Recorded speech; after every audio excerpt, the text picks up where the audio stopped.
The day Mahabharat ended and silence began. The war had ended. The conch shells were silent. The weapons lay still. The dust of Kurukshetra slowly settled. And yet, peace did not arrive. This was not the silence of victory. This was the silence that comes after unimaginable loss. The great war of the Mahabharat had ended, but what followed was something very few speak about. Kurukshetra was no longer a battlefield. It was a graveyard. 18 Akshahinis of warriors, fathers, sons, teachers, kings, lay lifeless on the earth. The air did not echo with celebration. It echoed with wind passing over bodies that would never rise again. Vultures circled above. Broken chariots lay scattered. Swords that once stood for honor now reflected only death. This was the price of Dharma, and the ones who won the war stood in silence. The Pandavas had won, but not one of them smiled.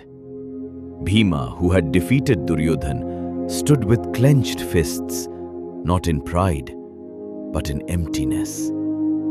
Arjuna, the greatest archer of his age, could not lift his Gandiva.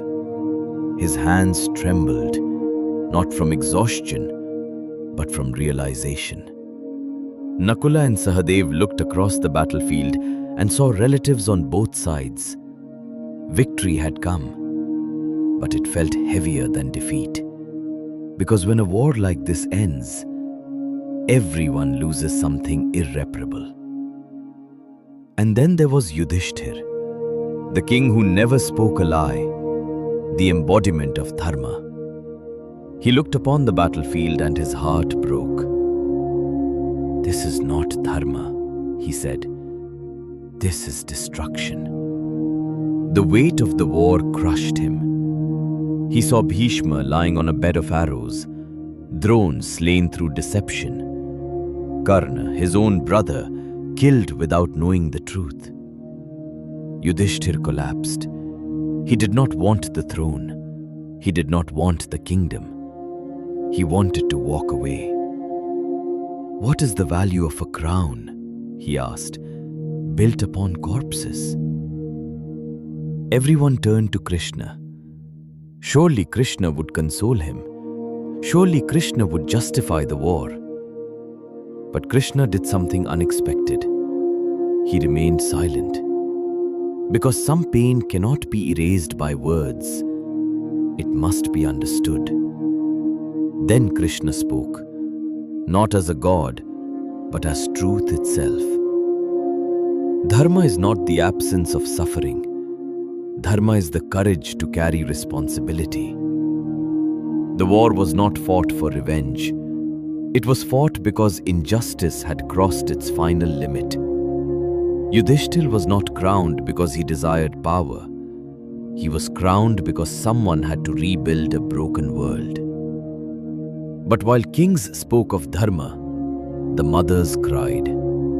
Thousands of women searched the battlefield, calling out names that would never answer. And among them walked Gandhari. Blindfolded her entire life, she now wished she could remain blind forever. She touched the lifeless bodies of her sons, one, then another, then another. Her grief turned into fire. She did not curse the Pandavas. She cursed Krishna himself.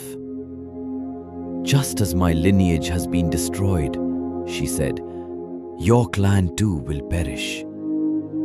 Krishna did not resist the curse, because time had already decided. That day something invisible shifted. The age of heroes began to fade. The age of gods walking openly among humans began to end. This was not just the end of a war. It was the closing of an era. Kali Yuga had quietly taken its first step on earth, and the silence of Kurukshetra was its announcement. The Mahabharata does not end with celebration.